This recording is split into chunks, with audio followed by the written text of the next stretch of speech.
अब सबका कॉन्सेंट्रेशन यहाँ पे, ठीक है। Admission of partner, board point of view अगर मैं बात करूं तो 10 मार्क का इसमें से एक प्रैक्टिकल क्वेश्चन पूछेगा, ठीक है। साथ ही साथ ऑब्जेक्टिव, ऑब्वियसली 2 से 3 मार्क का ऑब्जेक्टिव पकड़ के चलो, तो ओवरऑल वेटेज बहुत ज्यादा है इसका। और एक चीज ध्यान में रखना, अगर तुमको एडमिशन बहुत अच्छे से आता है ना, तो इसके बाद का 2 टॉपिक भी तुम्हारे लिए सीखना काफी आसान है, because 80% of the contents are same, ठीक है। जो कॉन्सेप्ट है सब कुछ है वो सेम ही है। तो एडमिशन अच्छे से अपने किडनी में फिट कर लो, ऑटोमेटिकली रिटायरमेंट और डेथ आ जाएगा, ठीक है। अब बात करते हैं कि आज के लेक्चर में हम लोग क्या क्या कवर करने की कोशिश करेंगे। पहले तो हम एक बेसिक मीनिंग समझेंगे, ज्यादा डेप्थ में ऑब्वियसली रिवीजन कर रहे तो एकदम डिटेल में बहुत सारे एग्जांपल तो नहीं दे पाऊंगा, बट शॉर्ट में जितने में तुम्हारी किडनी में फिट हो जाए उतना मैं समझाने की कोशिश करूंगा। दूसरा, calculation of new PSR and sacrifice ratio, मतलब जो जो इंपॉर्टेंट कॉन्सेप्ट है वो अपन आज करने वाले, ठीक है। उसके अलावा सबसे इंपॉर्टेंट चीज आज हम डिस्कस करेंगे, that is what, treatment of goodwill, okay. Then उसके बाद इलस्ट्रेशन नंबर मैंने 5 चूज किया है, उसका एक रीजन है, बिकॉज उस सम में तुमको एक तो सैक्रिफाइस रेशियो कैलकुलेट करना पड़ेगा उस सम की वजह से, बाकी ज्यादा सम में सैक्रिफाइस का जरूरत पड़ता नहीं है। और दूसरा, तुमको गुडविल का केस नंबर 1 के सैक्रिफाइस रेशियो कब निकालना पड़ता है और गुडविल का केस 1 के साथ उसका क्या रिलेशन है वो समझेंगे। और इलस्ट्रेशन नंबर 6 चूज करने का रीजन क्या है, बिकॉज उसमें गुडविल पहले से वैल्यू दिया नहीं रहेगा, तुमको पहले गुडविल का वैल्यू कैलकुलेट करना पड़ेगा। तो सब चीज में अलग अलग चीजें, जो जो ज्यादा से ज्यादा कम टाइम में ज्यादा चीजें कवर हो पाए, वो हिसाब से मैंने चूज किया है हर एक चीज को, ठीक है। पहले बात करते हैं मीनिंग। देखो एडमिशन का आई होप अभी सबको पता ही होना चाहिए कि से for example 2 partner already firm चला रहे, mister A and mister B, ठीक है। ये लोग का ऑलरेडी पिछले से फॉर एग्जांपल 5 साल से पार्टनरशिप फॉर्म चल रहा है और अच्छा खासा सेट है, ठीक है। अच्छा खासा मार्केट में नाम वाम भी बना लिया है। But the problem is what, इनको है ना एक्सपांशन करना था। तो इनको एक्सपांशन करने के लिए किसका जरूरत है, फंड्स का जरूरत है, ठीक है। तो इन्होंने क्या डिसाइड किया कि हम लोग एक काम करते हैं, अपना और एक पार्टनर बढ़ा लेते हैं। तो इन्होंने एक नए पार्टनर को अपने फर्म में क्या किया, ज्वाइन करवा दिया। तो इसी को अपन क्या बोलते हैं, एडमिशन ऑफ पार्टनर। तो बेसिकली सिंपल मतलब क्या निकल के आया, when a new partner join existing partnership firm, try to understand, ये कोई नया फर्म नहीं है, ये ऑलरेडी एक फर्म चल रहा था, लेकिन एक नया पार्टनर फर्म को ज्वाइन कर रहा है, उसको हम लोग क्या बोलेंगे, एडमिशन ऑफ पार्टनर। अब यहां पे कुछ चीजें मैं बोलूंगा, वो अगर तुम ध्यान से सुन लोगे ना तो तुम्हारे लिए सम करना काफी आसान हो जाएगा। ध्यान से सुनना, ये सब छोटी छोटी चीजों पे ध्यान नहीं देते बच्चे लोग। सबसे पहले, जब नया पार्टनर फर्म को ज्वाइन करेगा तो आप उससे क्या डिमांड करोगे, पहला तो आप कैपिटल डिमांड करोगे। ये ऑब्वियसली भाई, तुम नया पार्टनर ला रहे हो तो उससे क्या बोलोगे, भाई देखो हम लोग तो ऑलरेडी पैसा लगा के बैठे, बट अभी आप फर्म ज्वाइन कर रहे हो तो आपको भी फर्म में पैसा लगाना पड़ेगा। तो आप क्या डिमांड करोगे नए पार्टनर से, कैपिटल। पहले ये समझा। अच्छा, थोड़ी देर पहले मैंने फ्लो में एक और चीज तुमको समझाया था कि ये फर्म जो है ये नया है कि पुराना है, मतलब ऑलमोस्ट 5 साल से चल रहा है, ठीक है। और मार्केट में अच्छा खासा नाम भी है, यस और नो। उसको टेक्निकल लैंग्वेज में हम लोग क्या बोलते हैं, गुडविल। मेरे को एक चीज बताना बच्चा, ये गुडविल बनाने के लिए मेहनत किसने किया, भाई ये पुराना फर्म ये दोनों लोग 5 साल से चला रहे, तो मतलब ओल्ड पार्टनर्स ने मेहनत किया, बराबर है। लेकिन जब नया पार्टनर फर्म को ज्वाइन करता है तो उसको भी तो गुडविल का बेनिफिट मिलेगा ना, जबकि उसने गुडविल बनाने के लिए कोई मेहनत नहीं किया। तो ये लोग क्या बोलेंगे, देख भाई जो तू कैपिटल ला रहा है वो तो तू फर्म में इन्वेस्ट कर रहा है, समझ में आ रहा है, लेकिन हमने जो मेहनत करके गुडविल बनाया और उसका बेनिफिट तू लेके जा रहा है, उसके लिए हमको भी तो कुछ कॉम्पनसेशन मिलना चाहिए ना। तो ये लोग एक और चीज क्या डिमांड करेंगे, गुडविल। पॉइंट समझा क्या। So once again I am repeating, जब नया पार्टनर आएगा तो आप उससे पहले क्या डिमांड करोगे, साथ ही साथ आप क्या डिमांड करोगे, गुडविल डिमांड करोगे। क्या डिमांड करोगे, गुडविल, के भाई गुडविल भी आपको देना पड़ेगा। एक और पॉइंट यहां पे खाली हाईलाइट करके अपने दिमाग में बिठा लेना कि जो नया पार्टनर कैपिटल लाएगा, it is for the firm, वो किसके लिए ला रहे हैं, लेकिन वो जो गुडविल ला रहे हैं उसका बेनिफिट किसको मिलना चाहिए, ओल्ड पार्टनर्स को मिलना चाहिए। फिर से मैं बोल रहा हूं, जो कैपिटल वो ला रहा है उसका बेनिफिट किसको मिलेगा, फर्म को, लेकिन वो जो गुडविल ला रहा है उसका बेनिफिट मिलना किसको चाहिए, ओल्ड पार्टनर। ये चीज दिमाग में रखना, तो एंट्री समझना काफी आसान है, ठीक है। अच्छा, एक और चीज, से फॉर एग्जांपल पूरे फर्म का गुडविल 3 लाख है, मतलब ओवरऑल पूरे फर्म का इन्होंने वैल्यूएशन किया, कैसे करते वो भी हम डिस्कस करेंगे। 3 लाख का वैल्यूएशन आता है, ठीक है। एंड सपोज हम लोग फ्यूचर में जो सामने वाला पार्टनर है उसको 1/3 शेयर देने वाले हैं। कितना शेयर देने वाले, 1/3, 1/3 हिस्सा। तो मुझे एक चीज बताओ, जब आप उससे गुडविल का पैसा डिमांड करोगे तो आप उससे पूरा 3 लाख डिमांड करोगे या 3 लाख में से 1/3 डिमांड करोगे, भाई आप उसको पूरा फर्म दे रहे हो क्या, तो वो पूरे गुडविल का पैसा क्यों देगा, आप उसको 1/3 हिस्सा दे रहे हो ना, तो वो क्या करेगा, 3 लाख का 1/3 पे करेगा, मतलब उसका शेयर जितना बनता है ना वो उतना ही गुडविल पे करेगा। ये भी चीज याद रखना, ये भी तुमको एंट्रीज याद रखने में और सम करने में काम में आएगा। अगेन आई एम रिपीटिंग, नए पार्टनर से आप क्या डिमांड करोगे? कैपिटल। और क्या डिमांड करोगे? उसका जो भी शेयर ऑफ गुडविल बनता है वो आप बोलोगे भाई उसका कॉम्पनसेशन आपको करना पड़ेगा। पहला बताओ ये दो चीज समझ में आया, ठीक है। अब इसके बाद जो सबसे इंपॉर्टेंट चीज था वो था calculation of new PSR and sacrifice ratio. पहले बात करते हैं न्यू पीएसआर की। एक एग्जांपल लेता हूं, ए और बी है, सपोज इनका रेशियो है 3:2। नया पार्टनर जो आ रहा है दैट इज सी, उसको हमने कमिटमेंट दिया है कि भाई हम तुझे फ्यूचर में 1/5 शेयर देंगे। कितना शेयर देंगे? 1/5। ये क्वेश्चन में अपने को मेंशन करके रखा है, ठीक है। एग्जांपल नंबर 1, ये सारा चीज अपने को दिया हुआ है। अब अपने को क्या निकालना है? New PSR. तो बच्चा इसको है ना पहला मैं डिटेल में समझाने की कोशिश करता हूं, ध्यान से सुनना। पहले आपको क्या निकालना पड़ेगा? Balance of 1। क्या निकालना पड़ेगा? तो आप क्या करोगे बैलेंस ऑफ 1 के लिए? 1 माइनस न्यू पार्टनर्स शेयर। ये फॉर्मूला याद रखना, balance of 1 is equal to 1 minus new partner share. मतलब हमारा अजम्पशन क्या होता है कि पूरे फर्म का शेयर 1 है। पूरे फर्म का शेयर कितना है? 1। तो उसमें से तुमने सबसे फ्रेश कमिटमेंट अभी किसको दिया है? भाई नए पार्टनर को दिया है ना, तो आपने उसको 1/5 का कमिटमेंट दे दिया। तो आप क्या कर रहे हो? वो पूरे शेयर में से फर्म न्यू पार्टनर का शेयर हटा दे रहे हो। तो मेरे को बताओ 1 माइनस क्या करोगे? न्यू पार्टनर का शेयर क्या है? 1/5। भाई ये सॉल्व तो करने आता है ना, बोलो क्या क्या आंसर आएगा? 4/5। भाई किसी को ये नहीं आता ऐसा कुछ है क्या? सबको समझता है ना? 1 माइनस 1/5 भाई कैसे होता है एक बार फिर भी मैं बता देता हूं। आपको क्या करना पड़ेगा? 5 मल्टीप्लाई बाई 1, मतलब ऊपर टेढ़े में क्रॉस में, ठीक है। तो 5 मल्टीप्लाई 1 कितना होता है? फिर इसको क्या करने का? -1 कर देने का। तो कितना बचा? समझ में आया? क्लियर है? अच्छा एक मिनट, एक और चीज बताना। सपोज 1 माइनस 1/6 होता तो क्या आंसर आता? 5/6। पहले बताओ ये चीज क्लियर है? तो ये हो गया बैलेंस ऑफ 1। अब आगे क्या करना है?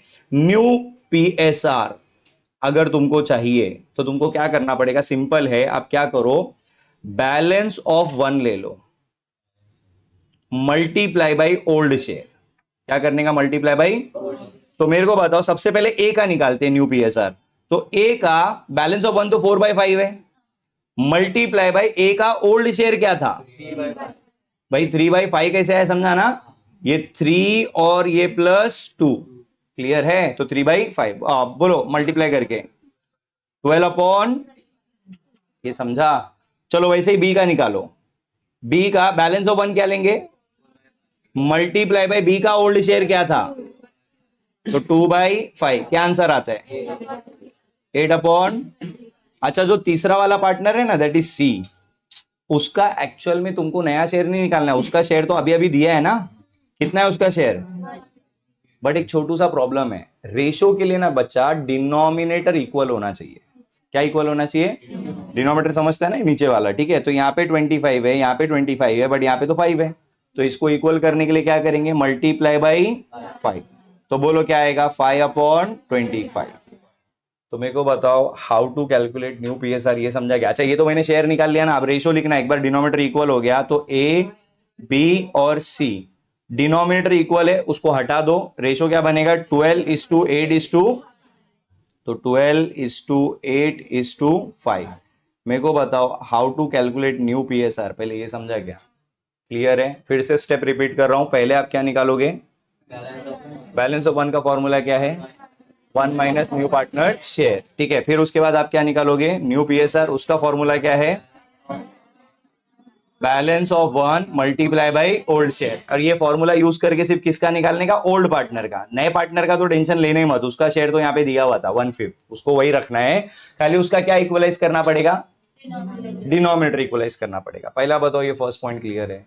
कोई डाउट है? ठीक है। लेकिन अब ये तो मैंने एकदम डिटेल में बताया, ठीक है।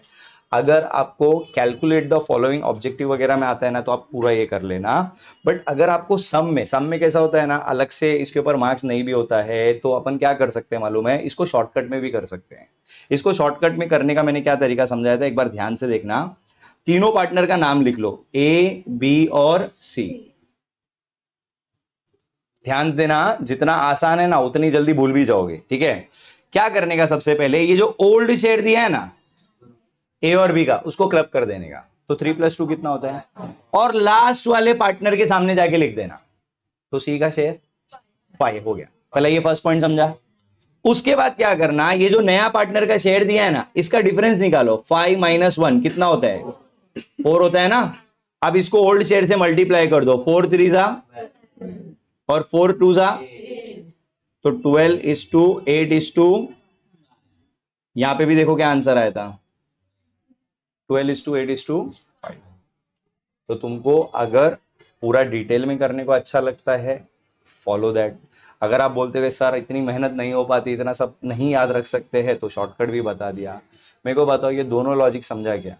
अच्छा, एक और एग्जांपल देता हूं, जरा तुम मुझे शॉर्टकट में करके दिखाने का ट्राई करो। ए और बी है, इनका रेशो है 5:2। नया पार्टनर है सी, और उसको हमने शेयर कमिट करके रखा है 1/6। तो ए बी और सी जैसे मैंने किया था वैसे ही बताना। सी का कितना आएगा बोलो? सी का 5 + 2 कर देंगे तो कितना हो जाएगा? 7। Very good. फिर इसका डिफरेंस निकालने का कितना होता है? 5, और उसको इधर मल्टीप्लाई कर देने का। 5 5 जा और 5 2 जा, तो 25:10:7। तो डायरेक्टली तुमको क्या मिल गया? New PSR. ये डायरेक्ट कैसा निकालने का समझा? पूरा डिटेल में फॉर्मूले के साथ में कैसा करने का दोनों समझ में आया? कोई डाउट है तो न्यू पीएसआर क्लियर है? पक्का? ठीक है, चलो अब नेक्स्ट पॉइंट की बात करते हैं, सैक्रिफाइस रेशो की। ठीक है, ध्यान से सुनना। अभी देखो, बेसिकली सिंपल सा फंडा है। पहले दो पार्टनर थे ए और बी। जैसे एक एग्जांपल लेता हूं, पूरे फर्म में 6 रुपए का प्रॉफिट हुआ। कितना प्रॉफिट हुआ? 6 रुपए का प्रॉफिट हुआ। तो मुझे एक चीज बताओ, ए को कितना मिलेगा? इक्वल पार्टनर है 3 रुपीज, और बी को कितना मिलेगा? बट सपोज एक और नया पार्टनर ज्वाइन करता है और वापस से 6 रुपए का प्रॉफिट हुआ, और तीनों इक्वल पार्टनर बन गए। तो मुझे बताओ कितना मिलेगा? 2 2 और। तो मुझे एक चीज बताओ, सी के आने की वजह से इनका जो शेयर है ए और बी का, बढ़ गया कम हो गया? भाई पहले 3 मिलता था, अब 2 मिल रहा है। समझ में आ रहा है? तो इसने, इसका कितना कम हुआ? इसका कितना कम हुआ? तो ये जो शेयर में, जो रेशो में इन लोग सैक्रिफाइस करते हैं, गिव अप करते हैं, उसी को हम क्या बोलते हैं? Sacrifice ratio. और ये मैंने कैसे निकाला? जो उनका ओल्ड था उसमें से न्यू वाला माइनस कर दिया। तो बेसिकली सैक्रिफाइस रेशो का फॉर्मूला क्या निकल के आया? Old share minus new share. याद रहेगा? सैक्रिफाइस रेशो का फॉर्मूला क्या है? Old share minus new share. पहला बताओ ये चीज क्लियर है? ठीक है। अच्छा, अब इसमें भी एक चीज याद रखना, अब क्या बताऊंगा ध्यान से सुनना। अभी जरा मैं अगर यही वाला एग्जांपल अपना कंटिन्यू करूं जो मैंने अभी थोड़ी देर पहले लिया था, तो वहां पे ओल्ड पीएसआर क्या था बेटा? ए और बी का कितना था? 3:2 है ना? 3:2। एंड न्यू पीएसआर जो हमने कैलकुलेट किया वो कितना था? 12:8:5। ए बी, और यहां पे ए बी और सी। ठीक है। अब जल्दी से मुझे बताओ, अगर मुझे इसका सैक्रिफाइस रेशो चाहिए तो फॉर्मूला क्या है? Old share minus new share, बराबर है। तो पहले मुझे बताओ सैक्रिफाइस करता कौन है? ऑल पार्टनर के ओल्ड पार्टनर। तो ए का ओल्ड शेयर क्या है? 3/5 बोलने का उसको, बराबर है। माइनस मेरे को बताओ ए का न्यू कितना है? 12 अपॉन वॉट? टोटल कितना है भाई? 25 है ना? ये समझा कि नहीं समझा? वैसे ही बी का कैलकुलेट बाद में करेंगे, पहले लिख लेते हैं। बी का ओल्ड शेयर कितना है? 2/5 माइनस बी का न्यू कितना है? 8/25। अच्छा एक मिनट, माइनस करने के लिए क्या इक्वल होना जरूरी है? डिनोमिनेटर। तो क्या करेंगे यहाँ पे? Multiply by. ये समझा ना क्यों मल्टीप्लाई बाई 5 किया? और यहाँ पे भी मल्टीप्लाई बाई। तो मुझे एक चीज बताओ, यहाँ पे 25 और 25 कॉमन हो गया, पहले ये समझा गया? अच्छा जल्दी मेरे को बताओ, 3 5 15 माइनस 12, तो आंसर क्या आएगा? 3 अपॉन। चलो इसका भी बताओ, नीचे 25 कॉमन हो गया, 2 5 तो 10 माइनस 8 कितना होता है? 2 अपॉन। तो मेरे को बताओ यहां पे सैक्रिफाइस रेशो का आंसर क्या आ रहा है? 3:2। तो बेसिकली कुछ समझ में आया? ये देखो, ओल्ड पीएसआर और सैक्रिफाइस रेशो इक्वल आया है। ओल्ड पीएसआर और सैक्रिफाइस रेशो। तो तुम एक शॉर्टकट क्या याद रखो, सिंपल मैं बता रहा हूं। मुझे एक चीज बताओ, ये वाले एग्जांपल में ओल्ड पीएसआर दिया था? अरे हाँ के ना? और साथ ही साथ और क्या दिया था? नए पार्टनर का शेयर दिया था, बराबर है। ये जो न्यू पीएसआर दिख रहा है, ये पहले से दिया हुआ नहीं था, ये तो हमने खुद कैलकुलेट किया है। हाँ के ना? तो तुम सिंपली क्या दिमाग में बिठाना कि अगर क्वेश्चन में सिर्फ ओल्ड पीएसआर दिया है, न्यू पीएसआर दिया हुआ नहीं है, तो याद क्या रखना मालूम है, सैक्रिफाइस रेशो पूरा मेहनत करके निकालना ही मत। शॉर्टकट क्या याद रखना, sacrifice ratio is equal to old ratio. क्या बोला, sacrifice ratio is equal to, तो मैं एक सिंपल शॉर्टकट यहां पे लिख रहा हूं, आप लोग भी चाहिए तो उसका नोट बना लो। व्हेन न्यू पीएसआर समझते हैं ना, profit sharing ratio is not given, sacrifice ratio is equal to old PSR. ये लिख के रखो,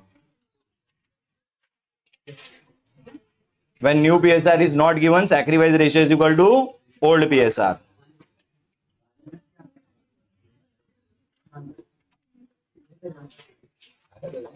और दूसरा लिखो, when new PSR is given,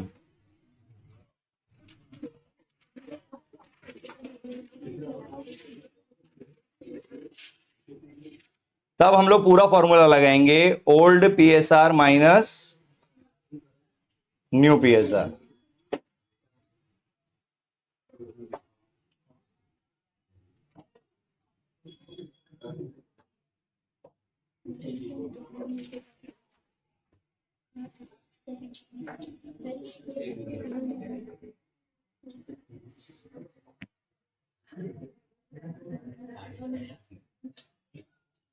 ये याद रखना, इससे तुम्हारा टाइम बहुत बच जाएगा कि जब न्यू पीएसआर दिया है तभी सैक्रिफाइस रेशो निकालना पड़ेगा। अगर न्यू पीएसआर नहीं दिया है तो सैक्रिफाइस रेशो निकालने का जरूरत, जो ओल्ड पीएसआर है वही अपना सैक्रिफाइस रेशो बन जाएगा। ठीक है, लिख लो ये चीज, तो क्या फिर हर सम में जबरदस्ती निकालोगे न्यू पीएसआर, टाइम पास हो जाएगा उसमें। लिखा,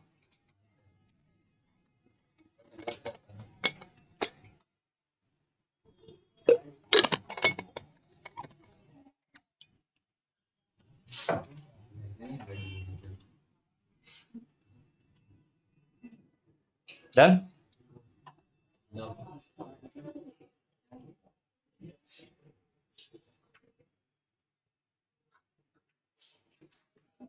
अब एक सवाल पूछता हूं, जरा सोच समझ के आंसर देना। इधर सुनो ना, सपोज आपके क्वेश्चन में आपको ओल्ड पीएसआर दिया हुआ है 2:1 और आपको नए पार्टनर का शेयर दिया हुआ है से फॉर एग्जांपल 1/5। सुनो ना, और अगर मैं तुमको पूछूं कि व्हाट इज सैक्रिफाइस रेशो, तो तुमको निकालने का जरूरत है क्या? मेरे को बताओ, सब में न्यू पीएसआर दिया हुआ है क्या? नहीं दिया है। तो सैक्रिफाइस रेशो अगर चाहिए तो डायरेक्टली क्या बोलने का, 2:1। समझा क्या? लेकिन अगर मैं यहीं पे एक और एग्जांपल लूं, सपोज ए और बी का रेशो है 3:2 और न्यू पीएसआर भी क्वेश्चन में पहले से दिया हुआ है, हमने नहीं निकाला, पहले से दिया है 5:3:2। अब मेरे को बताओ, ओल्ड दिया है, न्यू भी दिया है, तो मैं शॉर्टकट अप्लाई कर सकता हूं क्या? नहीं। अब मेरे को पूरा फॉर्मूला अप्लाई करना पड़ेगा, old share minus new share, तब जाके मेरे को सैक्रिफाइस रेशो मिलेगा। मेरे को बताओ, दोनों का डिफरेंस समझा क्या? क्लियर है? फिर से बोलना, अगर न्यू पीएसआर नहीं है तो सैक्रिफाइस रेशो निकालने का जरूरत नहीं, डायरेक्ट शॉर्टकट में जाने का, ओल्ड पीएसआर को ही सैक्रिफाइस मान लेने का। बट अगर ओल्ड और न्यू दोनों दिया है तो फिर निकालना पड़ेगा। ये पॉइंट याद रखना, इसको घर पे जाके वापस से एक बार रिवाइज करना। ठीक है, तुम्हारा बहुत टाइम बचेगा इसकी वजह से। ठीक है, चलो आगे बढ़ू फिर मैं। तो अभी तक हमने क्या क्या कवर किया भाई? मीनिंग समझ लिया, और क्या समझ लिया? Calculation of new PSR and sacrifice ratio. ठीक है, ये कहां यूटिलाइज होता है, कैसे होता है, वो तो सब में तुमको पता चलेगा। पहले बताओ, ये सारी चीजें क्लियर है, इसमें कोई डाउट है? ठीक है, तो दो चीज हो गया अपना। अब बात करते हैं ट्रीटमेंट ऑफ गुडविल। बहुत ज्यादा इंपॉर्टेंट है, बहुत अच्छे से सुनना और इस पर बहुत ज्यादा कॉन्सेंट्रेट करना।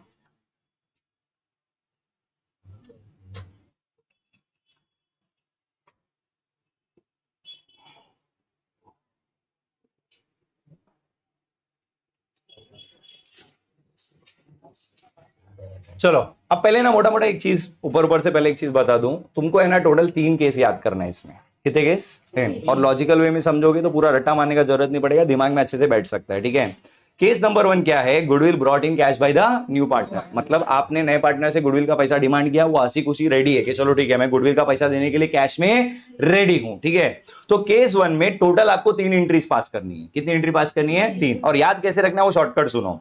सबसे पहला वो गुडविल का पैसा दे रहा है। अच्छा, एंट्री तुम पार्टनर के पॉइंट ऑफ व्यू से पास करते हो फर्म के पॉइंट ऑफ व्यू से? तो फर्म के पॉइंट ऑफ व्यू से Lakshu comes in, Lakshu goes out. रोकड़ा आया ना बेटा, तो कैश और बैंक अकाउंट डेबिट। किस चीज का पैसा आया? गुडविल। तो कैश और bank account debit to goodwill account. पहला मेरे को बताओ, फर्स्ट एंट्री क्लियर है। अच्छा, दूसरा, उसके बाद मुझे बताओ, मैंने थोड़ी देर पहले जब इंट्रोडक्शन दिया तब मैंने क्या बोला था, इसका बेनिफिट फर्म को मिलना चाहिए कि ओल्ड पार्टनर्स को मिलना चाहिए? तो आप सेकेंड एंट्री में क्या करोगे, ये जो गुडविल है ना, इसको ओल्ड पार्टनर्स में बांट दोगे। तो इसका एंट्री क्या बनेगा? Goodwill account debit to old partners. याद रखने का तरीका फिर से बोल रहा हूं, पैसा आया, किस चीज का पैसा आया? गुडविल, तो cash bank to goodwill. Benefit किसको मिलना चाहिए? ओल्ड पार्टनर्स, तो goodwill account debit to old partners. पहले ये 2 एंट्रीज क्लियर है। अच्छा, एक और चीज यहाँ पे, रेशो बहुत इंपॉर्टेंट है बेटा। सिंपल है ना, आप गुडविल का बेनिफिट उनको क्यों दे रहे हो? Because they are sacrificing. तो जो ज्यादा सैक्रिफाइस करेगा उसको बेनिफिट ज्यादा मिलना चाहिए, तो इसीलिए कौन सा रेशो यूज करने का?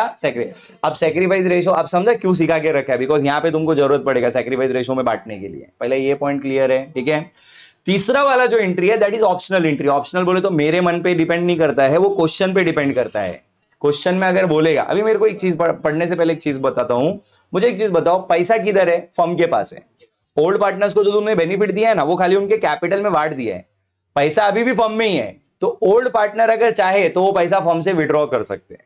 क्या बोला? ओल्ड पार्टनर चाहे तो पैसा फर्म से, तो इट इज नॉट कंपलसरी, बोलेगा तो ही विड्रॉ करना, ठीक है। अब विड्रॉल का एंट्री क्या होगा जरा ध्यान से समझना। ओल्ड पार्टनर अगर विड्रॉ करते, दे आर द रिसीवर के गिवर, बोलो, तो डेबिट द रिसीवर। तो ओल्ड पार्टनर्स को हमने क्या कर देना है? डेबिट कर देना है। पहले ये समझा।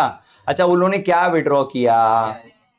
गुडविल का पैसा विड्रॉ किया ना, तो फर्म से क्या जाएगा? पैसा, तो टू कैश और बैंक अकाउंट। मेरे को बताओ, ये तीनों एंट्रीज क्लियर है? एकदम अच्छे से याद रख लेना। केस 1 कुछ ज्यादा ही इंपॉर्टेंट है एक्चुअल में, तुम देखोगे ना ज्यादातर सम्स में केस 1 आता है, बट इट डजंट मीन कि केस 2 केस 3 पढ़ना नहीं है, बट इस पे ज्यादा थोड़ा सा कॉन्सेंट्रेट करना, ज्यादा अच्छे से करके जाना। मेरे को बताओ, केस 1 क्लियर है? फिर से बोलना, केस 1 में कितनी एंट्रीज? 2 compulsory, 1 optional. पहला 2 कंपलसरी है, उसमें कोई ऑप्शन नहीं है। अगर केस 1 है तो आपको पहला 2 एंट्री तो पास करना ही पड़ेगा। ये क्लियर है? अब केस 2 में क्या पॉसिबिलिटी है? Goodwill not brought in cash by the new partner. मतलब आपने न्यू पार्टनर से कैपिटल डिमांड किया, उसने पैसा दे दिया, फिर आपने गुडविल डिमांड किया तो वो रोने लग गया, अरे मेरे पास अभी कैपिटल देने का पैसा नहीं बचा, मैं कैपिटल भी मेरा किडनी बेच के लेके आया था, अब मेरे पास गुडविल के लिए अलग से पैसा नहीं है। तो ऐसा सिचुएशन में तुम बोलोगे चलो सर उसको पार्टनरशिप से हटा देता है, ऐसा नहीं होता है, आप दूसरे तरीके से एडजस्ट कर सकते हो, ठीक है। तो उसमें क्या करोगे, अगर वो गुडविल कैश में देने को रेडी नहीं है तो सबसे पहले आप क्या करो, गुडविल को रेस कर दो। क्या कर दो? रेस, बढ़ा दो, ठीक है, एट फुल वैल्यू। क्या बोला? एट। अब समझने की कोशिश करो, सपोज पूरे फर्म का गुडविल 3 लाख है, अगर वो पैसा देने को रेडी है तो मुझे एक चीज बताओ, तुम पूरे फर्म के गुडविल का पैसा लोगे क्या? मैंने थोड़ी देर पहले समझाया था, याद है ना? आप क्या बोलोगे कि चल भाई तेरा 1/3 हिस्सा है तो तू 3 लाख में से 1 लाख रुपया पे कर, क्योंकि हम तेरे को पूरा फर्म तो दे नहीं रहे, तो 1 लाख हिस्सा तू पे करेगा, ठीक है। लेकिन केस 2 में मैंने देखो हाईलाइट क्या करके रखा है, आपको गुडविल रेस करना है, हाफ वैल्यू पाव वैल्यू नहीं, फुल वैल्यू। समझा क्या नहीं समझा? पूरा का पूरा, मतलब पूरा 3 लाख रुपया रेस कर डालो, ठीक है। तो अब मुझे बताओ, अगर तुम गुडविल रेस करोगे और कोई भी asset, goodwill is an intangible asset, ये तो समझता है ना, कोई भी एसेट अगर रेज होता है तो उसको अपन क्या करते हैं? डेबिट करते हैं। तो इसके लिए देखो गुडविल को क्या किया, पहला गुडविल डेबिट होगा, ये समझा। अच्छा एक मिनट, बेनिफिट किसको मिलेगा?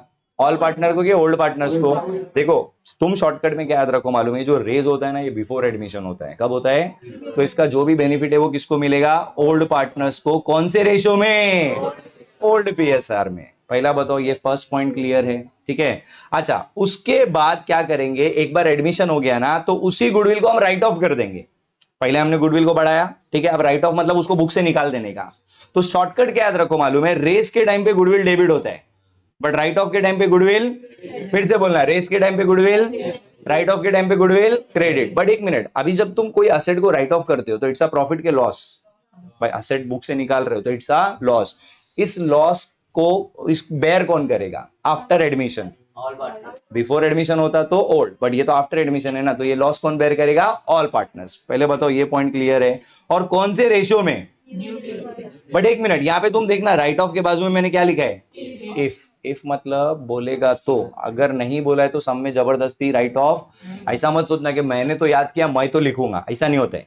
क्वेश्चन में बोलेगा तो राइट ऑफ करना, अदरवाइज राइट ऑफ करने की जरूरत नहीं है। पहला बताओ ये दो एंट्रीज क्लियर है। फिर से केस 1 में कितनी एंट्रीज है, उसमें से कंपलसरी कितनी है, एक ऑप्शनल। केस 2 में टोटल कितनी एंट्री है, जिसमें से पहली एंट्री कंपलसरी है, दूसरी वाली ऑप्शनल है, मतलब बोलेगा तो करना है, नहीं बोला तो नहीं करना है। याद रखने का तरीका मैं केस 2 का फिर से रिपीट कर रहा हूं भाई, आपको गुडविल को क्या करना है, पाव वैल्यू हाफ वैल्यू, पूरे फर्म का वैल्यू, समझा ना। तो गुडविल अकाउंट क्या हो जाएगा, डेबिट। बेनिफिट किसको मिलेगा, बेनिफिट किसको मिलेगा, ओल्ड पार्टनर्स में बांट देना, ठीक है, ओल्ड पार्टनर्स के क्रेडिट में, क्रेडिट हुआ है ना। अच्छा, फिर सेकेंड एंट्री में हमको गुडविल को क्या करना है, राइट ऑफ, क्या करना है, राइट ऑफ। तो गुडविल इस बार क्रेडिट हो जाएगा, तो पार्टनर्स क्या हो जाएंगे, डेबिट। पार्ट जो भी लॉस है वो पार्टनर के डेबिट में डालोगे, हाँ के ना। अच्छा, लेकिन इस बार रेशो कौन सा यूज होगा, न्यू पीएसआर। तो रेस के टाइम पे ओल्ड पीएसआर, राइट ऑफ के टाइम पे न्यू पीएसआर। पहला केस 1 केस 2 क्लियर है, ठीक है। अब केस 3 में क्या होगा जरा वो भी सुन लो। केस 3 में तुमको पहले से देखो, आई होप अभी तक तुमने एडमिशन के कुछ सम्स तो देखे होंगे ना, तो वहां पे क्वेश्चन में ऑलरेडी एक बैलेंस शीट दिया होता है, बराबर। उसमें अगर गुडविल से फॉर एग्जांपल 50,000 पहले से दिया हुआ है, ठीक है, और एडजस्टमेंट में उसकी वैल्यू चेंज हो जाती है, गुडविल रीवैल्यूड बोल देता है, ठीक है, रीवैल्यू गुडविल एट रुपीज। अब बढ़ भी सकता है और कम भी हो सकता है। सपोज 50 से 70 हो गया, तो मतलब बढ़ गया कम हो गया, बढ़ गया। पहले 50 था, अभी 70 हो गया ना। और सपोज 50 से 40 हो गया, तो मतलब, तो दोनों पॉसिबिलिटी है। तो याद क्या रखना है कि सपोज गुडविल अगर पहले से बैलेंस शीट में दिया है, फर्स्ट और सेकंड केस में गुडविल पहले से दिया हुआ नहीं था, ठीक है, यहां पे गुडविल पहले से दिया हुआ है। और तुमको नीचे ध्यान से सुनना, हाँ, नीचे क्या बोलता है कि गुडविल का वैल्यू क्या कर दो, चेंज कर दो, या तो बढ़ा दो या तो कम कर दो। तो केस 3 पे आ जाने का, किधर आ जाने का, केस 3। तो यहां पे याद रखना इस केस का नाम क्या है, when goodwill given in the old balance sheet. Bracket में एक और चीज मेंशन कर देना, रीवैल्यूएशन ऑफ गुडविल। क्या बोला, तो यहां पे एंट्री क्या बनेगा, बहुत आसान है। सपोज अगर केस 1 है, दो पॉसिबिलिटी ना, आइदर इंक्रीज और डिक्रीज। तो अगर गुडविल अगर इंक्रीज हुआ तो गुडविल को हम क्या करेंगे, एसेट अगर इंक्रीज होता है तो उसको डेबिट करना होता है, तो गुडविल अकाउंट क्या हो जाएगा, डेबिट। बेनिफिट किसको मिलेगा, ऑल को, के ओल्ड पार्टनर्स को, ओल्ड पार्टनर्स। कौन से रेशो में, अब डिक्रीज होगा तो इसी एंट्री को सिर्फ रिवर्स कर दो, तो क्या बनेगा, old partners capital to goodwill. समझला कि नहीं समझला। अब इसमें ना ये एंट्री याद रखना थोड़ा सा आसान है, बट इसमें बच्चे गलती किधर करते हैं मालूम है, अमाउंट में। ध्यान से सुनना, सपोज पहले 50 था, बाद में 70 हो गया, मतलब डिक्रीज का एंट्री आएगा, इंक्रीज का। बट यहाँ पे गुडविल के सामने कितना लिखोगे, 50,000 70,000। भाई अपन इंक्रीज का एंट्री पास करे तो कितने से इंक्रीज हुआ, समझा ना, 20,000 से। तो वो 20,000 ही ओल्ड पार्टनर्स में बांटना। ये समझा कि नहीं समझा, क्लियर है। अच्छा, दूसरा, यहां पे सपोज पहले 50 था, बाद में 40 हो गया, तो इंक्रीज हुआ डिक्रीज हुआ। तो अब हम यहाँ पे कितने का डिक्रीज का एंट्री पास, 10,000 का, समझा ना। वही 10,000 हम पार्टनर्स के डेबिट में डालेंगे। अच्छा, एक और चीज बताता हूँ, ये रीवैल्यूएशन वाले केस में ना, कभी कभी सॉल्यूशन में तुम देखोगे इन लोग पार्टनर्स के बदले ना उसको रीवैल्यूएशन अकाउंट में भी डालते हैं, तो वो देख के कंफ्यूज मत होना, अल्टरनेट ऑप्शन है। But I don't want you guys to be confuse, तो इसके लिए मैंने क्या करा है, गुडविल का जितना भी ट्रीटमेंट है वो कैपिटल में ही डिस्ट्रीब्यूट किया है। किधर डिस्ट्रीब्यूट किया है, ताकि तुमको ऐसा चेंज करने का जरूरत ना पड़े। पहला बात तो ये सारी चीजें क्लियर है, इसमें कोई डाउट, शंका पंका आशंका निशंका दुशंका विशंका कुछ भी है क्या। तो क्या क्या चीज अभी तक डिस्कस हुआ, बेसिक मीनिंग और क्या, new PSR, sacrifice ratio and साथ ही साथ ट्रीटमेंट ऑफ गुडविल। ये तीनों केस अच्छे से देखो, ज्यादा नहीं है। तुम अगर देखोगे तुमको कितनी एंट्रीज याद रखनी है, यहाँ पे कितनी एंट्री है, 5, और यहाँ पे दो, दो में से भी एक याद किया तो दूसरा तो उसका रिवर्स ही करना है, समझा ना। तो याद रखना बहुत आसान है यार, एक तसल्ली से 10 मिनट पूरा कंसंट्रेशन के साथ अगर बैठोगे ना तो हमेशा के लिए दिमाग में बिठा सकते हो। बशर्ते कंसंट्रेशन 10 मिनट के लिए वहीं होना चाहिए, दुनिया भर की फालतू पंचायत दिमाग में नहीं आना चाहिए उस टाइम। पहला मेरे को बताओ, ट्रीटमेंट क्लियर है क्या, कंफर्म।